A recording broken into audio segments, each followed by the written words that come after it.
চলচ্চিত্র শিল্পের অন্যতম বড় প্রদর্শনীর নাম কান চলচ্চিত্র উৎসব। বিশ্বের বিভিন্ন দেশ থেকে আগত নবীন প্রবীণ অভিনয়শিল্পী, নির্মাতা, কলাকুশলীদের আড্ডায় মুখর থাকে এই উৎসব। 13 মে থেকে শুরু হওয়া এই উৎসব 24 মে পর্যন্ত চলবে এবং প্রতিবারের মতো এবারও বলিউডের তারকারা তাদের জাদুকরী উপস্থিতি দিয়ে লাল গালিচা মাতাচ্ছেন। তবে এবারের কান উৎসবে আলোচনার কেন্দ্রবিন্দু ছিলেন শ্রীদেবীর কন্যা বলিউডের তরুণ অভিনেত্রী জাহ্নবী কাপুর। তার পোশাক এবং স্টাইল নিয়ে শুরু হয়েছে ব্যাপক আলোচনা, আর তার এই ফ্যাশন স্টেটমেন্ট অনেকের মনে শ্রীদেবীর স্মৃতি উস্কে দিয়েছে।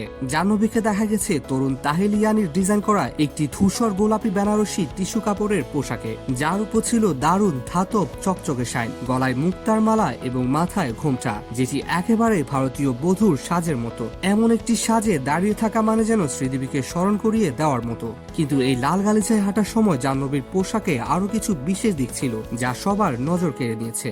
তার হাতের কালো সুতা। নিজেকে কুনজর বা মন্দ নজর থেকে বাঁচাতে নাকি এই টোটকা বেছে নেন জাহ্নবী কাপুর। এই কালো সুতা সাধারণত অনেকে পায়ে বা হাতে পরেন, যাতে তাদের উপর কোনো অশুভ শক্তি বা মন্দ নজর না পড়ে। অনেকেই বলেন জাহ্নবীর মা শ্রীদেবীও কুনজর থেকে বাঁচার এই বিশেষ উপায়ে বিশ্বাস করতেন, আর মায়ের সে বিশ্বাস যেন মেয়ের মধ্যেও রয়ে গেছে। বলাই যায় রাজকীয় সাজের মাঝেও এই টুকরো টোটকা যেন জাহ্নবীর সরলতা আর শিকড়ের টানকে সামনে নিয়ে এলো। এদিনের কান লুক আরো স্পেশাল হয়ে ওঠে যখন তাকে দেখা যায় তার সিনেমা হোম বাউন্ডের সহ অভিনেতা ঈশান খচ্চর ও বিশাল জেটওয়াকে সঙ্গে নিয়ে লাল গালিচায় হাঁটতে। সঙ্গে ছিলেন সিনেমার পরিচালক নীরজ খেওয়ান ও প্রযোজক করণ জোহর।